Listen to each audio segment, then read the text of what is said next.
કેમ છો અમદાવાદવાસીઓ? તો આજે હું લઈને આવી ગઈ છું એક સરસ મજાની ગુજરાતી થાળી અને રેસ્ટોરન્ટનું નામ પણ સરસ છે, ગુજરાતી રેસ્ટોરન્ટ. સાથે એનું સ્લોગન પણ મસ્ત છે, ગાડી હોય તો ફરારી અને થાળી હોય તો ગુજરાતી. તો ચલો જઈએ આપણે અંદર.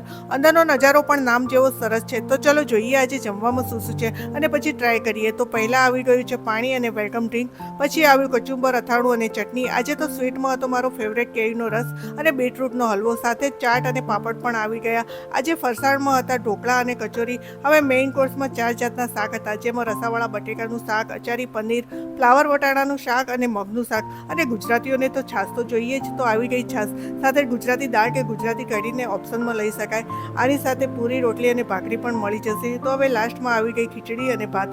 તો મારી તો મસ્ત મજાની થાળી રેડી થઈ ગઈ. તો મેં પણ એક પછી એક બધી આઈટમ ટ્રાય કરી. બધું ટ્રાય કર્યા પછી લાગ્યું ભાઈ પૈસા વસૂલ છે. તો હવે સાથે સાથે પ્રાઇસ પણ જણાવી દો.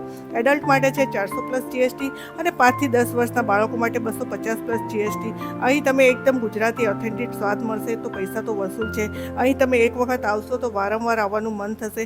લોકેશન તમને સ્ક્રીન પર આપી દીધેલું છે, તો એક વખત ટ્રાય કરીને જરૂર કહેજો. સરસ